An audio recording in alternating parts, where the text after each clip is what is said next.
দেখেন সকালবেলা 7টা বাজে, এত পরিমাণে অন্ধকার আর বাতাস, মেঘে ঢাকা, গুড়ুম গুড়ুম করে মেঘ ডাকছে। পরে আমি একটু বারান্দায় আসলাম, মানে ঠান্ডা বাতাসে শরীরটা পুরো শীতল হয়ে গেছে। কিন্তু মেন কথা, বৃষ্টি হয়নি, খালি অন্ধকার ছিল, মেঘও ডাকছে, ঠান্ডা বাতাস, মানে সারাদিনটা ঠান্ডা ছিল, ভালোই লেগেছে সারাদিনটা। তা আমি আবার একটু ভিডিও করছি। প্রচুর পরিমাণে অন্ধকার, চারদিক মানুষ ছোটাছুটি করছে।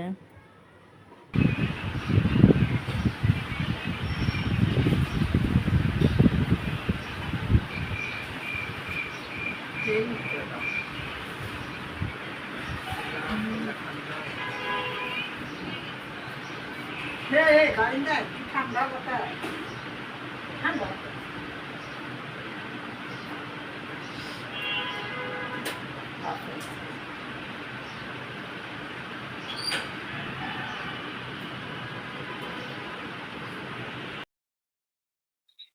আসসালামু আলাইকুম।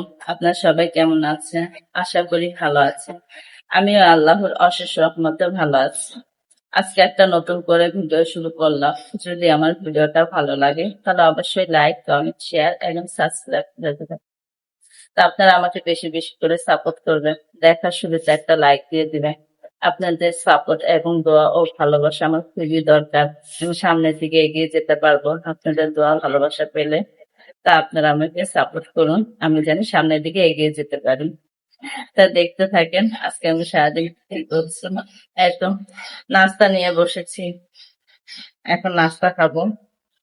এখানে নিয়েছি ভাজি, আর আছে রুটি। অবশ্য ভাজিটা করা হয়েছে আপনার মিষ্টি কুমড়া, আলু, বেগুন দিয়ে পাঁচফোড়ন দিয়ে ভাজিটা করা হয়েছে। এই ভাজিটা খুবই মজা লাগে।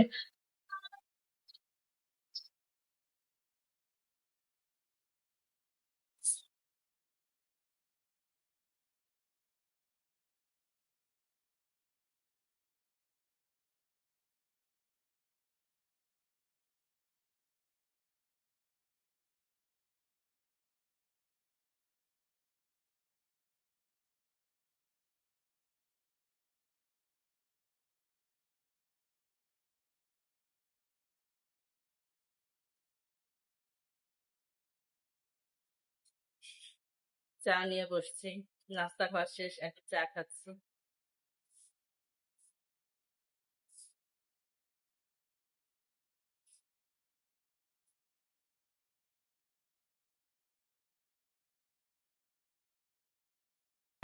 আজকে আমাদের বাসায় মাছের বাজার করা হয়েছে। এখানে আছে আইল মাছ, পোয়া মাছ, পুঁটি মাছ, আর আছে টাটকিনি মাছ। হ্যাঁ, মাছের নামও ভুলে যায়।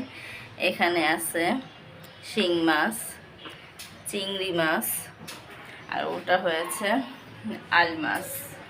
মা আবার এভাবে ভাগ করে রেখেছে, একটু পরে পলিথিনে ভরে রেখে দিবে ফ্রিজে।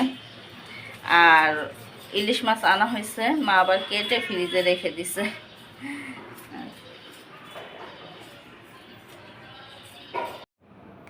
আমি ছেলের স্কুলে গিয়েছিলাম একটু দরকারি কাজের জন্য।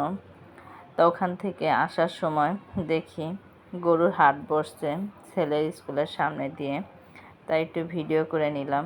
এক সাইজের গরুগুলো এখানে খুবই সুন্দর, আমার খুব ভালো লেগেছে গরুগুলা। বেশি বড় গরু আবার বিক্রি হয় না, এরকম মিডিয়াম সাইজের গরুগুলো আবার বিক্রি হয়ে যায়। তাই এই গরুটার দাম আবার আমি ভাবিকে বললাম, জিজ্ঞাসা করেন কত। ভাবি বলতেছে যখন নেব তখন। তা আমি আবার ওই ভাইটাকে জিজ্ঞাসা করতেছি যে ভাই এই গরুটার দাম কত। ভাই আবার বললো 1,30,000। তা আমরা আবার দামটা শুনলাম, ভালোই লাগলো। 1,30,000 যদি হয় তাহলে আরও কিছু কমাবে। তা জিজ্ঞাসা করে আমরা আবার চলে যাচ্ছি। তা দেখতেছি মানে মোটামুটি ভালো গরুই আসছে, খারাপ না। আরও আসতেছে গরু, সামনে ঈদ। তা আমি আবার সবগুলো এক এক করে ভিডিও করছি আর দেখছি যে না, এই গরুগুলো খুবই সুন্দর, মিডিয়াম সাইজের, বেশি বড় না ছোট না, ভালোই লেগেছে। তো ভাবিরা বলতেছে যে না, গরুগুলো সুন্দর আছে।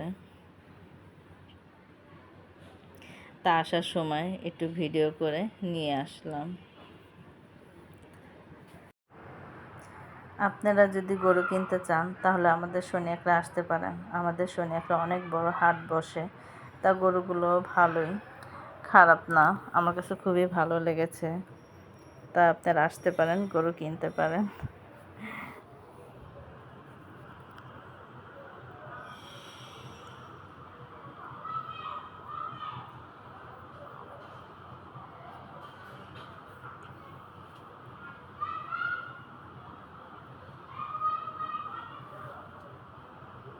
দুপুরে খাবার খেতে বসেছি।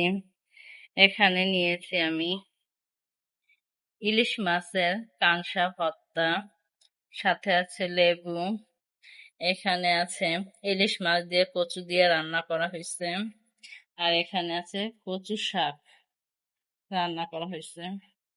সাথে আছে লবণ, ভাত আর পানি।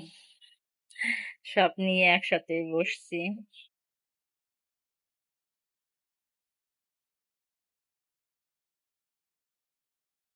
আগে ভর্তা দিয়ে খাই।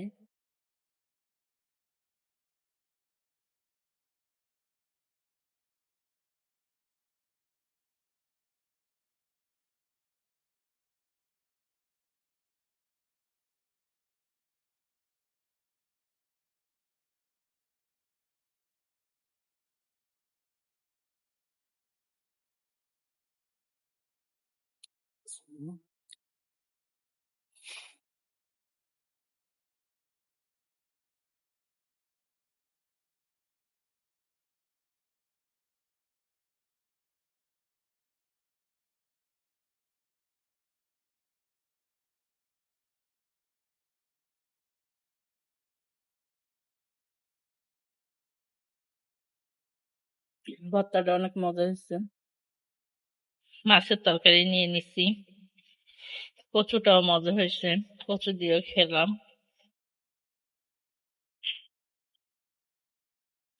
কচু শাকটাও মজা হয়েছে, কচু শাক দিয়েও খেয়েছি। আমার কচু শাকটা ভালোই লাগে, সব সময় পছন্দ করি।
লেচু আনা হয়েছে আর আম আনা হয়েছে।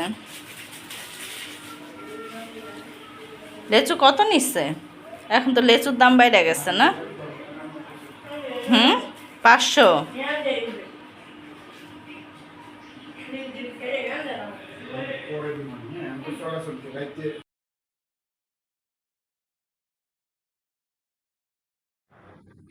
আদনান অলরেডি বসে পড়েছে ফুচকা খেতে।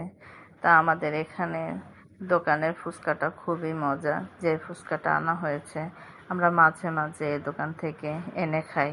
আমাদের এলাকায় বসে এনায়েতের ফুচকার দোকান। তা আদনান খাচ্ছে, খেয়ে বলছে যে আম্মু ফুচকাটা খুবই মজা হয়েছে।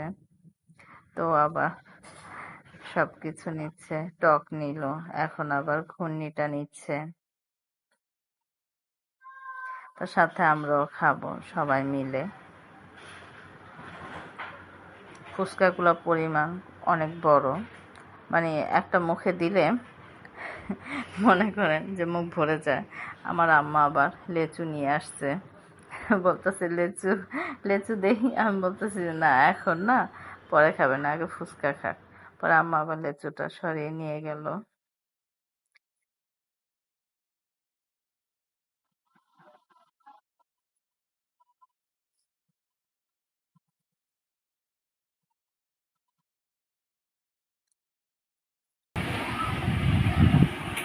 এখন আবার আদনান আমাকে বানিয়ে দেবে, যে বলতেছে তুমি একটু খাও। পরে আমি বললাম যে আচ্ছা দাও, তা আমি একটু খাই। তা ছেলে আবার বানিয়ে দিল, এখন খাচ্ছি। ফুচকার পরিমাণ মানে সাইজের পরিমাণটা খুব বড়।